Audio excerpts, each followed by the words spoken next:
Comment acheter de l'immobilier en Suisse? Alors j'ai commencé moi ma carrière dans l'immobilier en France et puis après je me suis expatrié. Donc j'ai continué à investir ici. Alors il y a beaucoup de Français ou même de Suisses qui voudront savoir comment investir dans l'immobilier en Suisse, soit par curiosité, soit pour le faire. La première chose, c'est qu'il faut un permis B ou un permis C. Le permis C, c'est quand tu n'as pas la nationalité suisse mais tu as quasiment tous les mêmes droits. Et le permis B, c'est un permis de 5 ans quand tu viens d'arriver. Alors, il y a certaines régions dans lesquelles il n'y a pas besoin d'être résident suisse. Donc de ce permis pour investir, par exemple Montreux, te laissera probablement investir sous condition dans des résidences secondaires. Donc, ok. Donc il y a la question, est-ce que tu as le droit? Donc oui, tu as le droit. Et si tu es ressortissant de certains pays, dont la France, tu peux même acheter plusieurs biens en Suisse. Tu n'as pas que ta résidence principale. Ensuite, la banque finance environ 80% du bien. Donc si on prend l'exemple d'un bien à 1 million, il faut que tu aies un apport personnel de 20%, de 200 000 francs suisses. Si tu n'as pas minimum 20%, on n'en parle même pas. Donc tu dois apporter 20% en fonds propres. Fonds propres, c'est soit du cash, soit ton épargne, soit deuxième pilier, donc c'est la prévoyance professionnelle que les Suisses ont. Donc chaque mois, le patron paye un salaire et il met un peu sur un compte de prévoyance. Ça, tu peux le casser et l'utiliser pour un achat. Ensuite, il faut savoir ici que l'estimation de la banque compte. Donc si par exemple ton bien à 1 million, la banque pense que ça vaut que 900 000, la banque ne te financera qu'à hauteur de 900 000. Et tu devras mettre la différence en fonds propres. Donc au lieu de mettre 20% pour aller à 200 000, tu devras mettre 300 000 pour aller à 900 000. Voyez? Donc si la banque décide que ton investissement est un mauvais investissement, la banque se protège. Et elle ne te finance qu'à hauteur de ce qu'elle pense que ça vaut. Et donc toi, tu dois mettre la différence.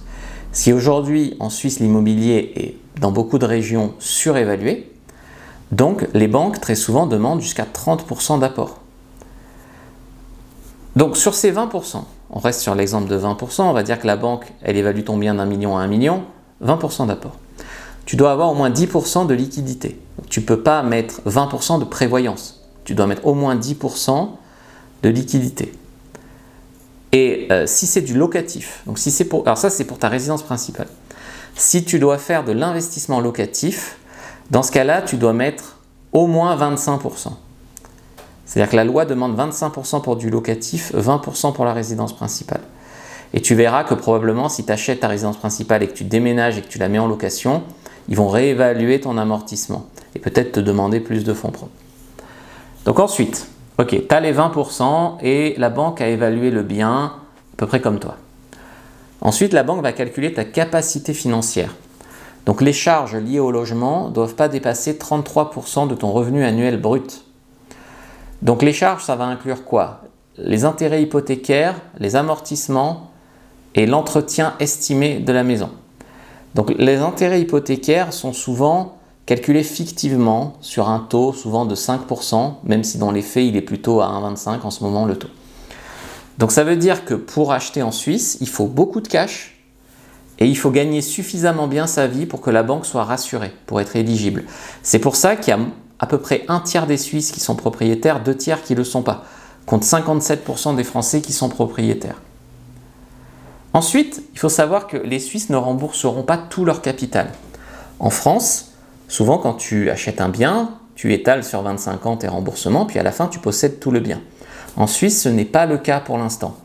Pour l'instant, le Suisse garde une partie de sa dette parce que c'est avantageux fiscalement.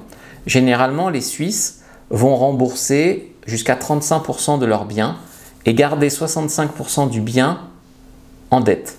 Et tu verras que selon le taux que tu signes, si tu bloques un taux sur 10 ans, tous les 10 ans, la banque réévalue ta situation et te propose de nouveaux taux. Donc si les taux ont chuté, bien pour toi. Si les taux ont monté, bien pour la banque. Donc c'est pour ça, alors il y a ce qui s'appelle le taux Saron, qui est le taux réel, qui est le taux où tous les mois, ton taux change, mais c'est le taux réel.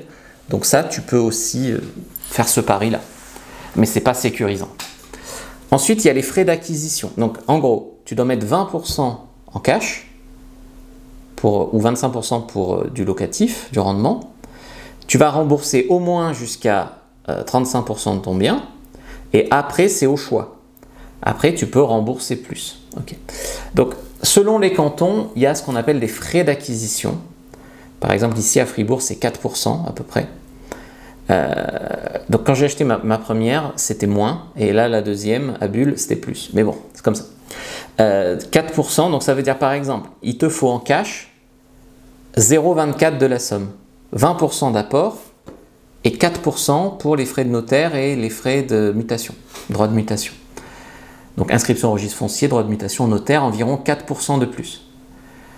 Et ensuite, une fois que tu es propriétaire de ton propre logement, alors c'est avantageux généralement hein, par rapport à louer quelque chose, n'empêche que il y a ce qu'on appelle un impôt fictif sur la valeur locative. Donc en fait, les Suisses disent si tu possèdes ta maison, tu ne payes pas de loyer. Donc c'est comme si tu avais une rente fictive sur laquelle tu dois payer un impôt à l'État.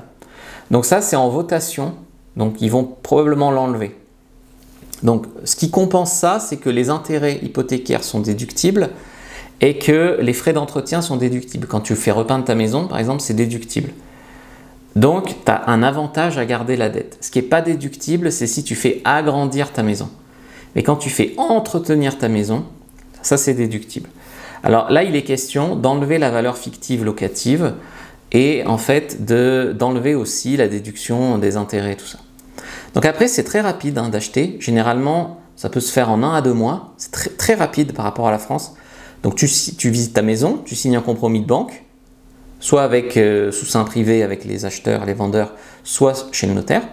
Ensuite, tu fais ton dossier à la banque, tu as un financement, tu envoies ta preuve de financement, le notaire rédige l'acte notarié, tu signes, et puis soit tu as les clés, soit tu as les clés plus tard, tu t'entends avec le vendeur. Et ensuite, 1 ou 2 mois plus tard, tu reçois une grosse facture du registre foncier, tu es inscrit, c'est à toi. Mais généralement, tu peux avoir les clés au bout de... Tu visites ta maison, la première que j'ai achetée, j'ai visité 1 mois plus tard, allez 1 mois et demi, j'avais les clés.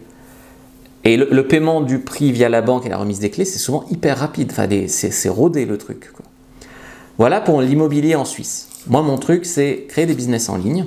Donc, si ça vous intéresse, cliquez sur la description de la vidéo, lien en commentaire épinglé et regardez une masterclass sur comment passer de 0 à 10 000 euros par mois d'ici 6 mois grâce à un business en ligne. Regardez la masterclass maintenant si vous êtes intéressé aussi par le business en ligne.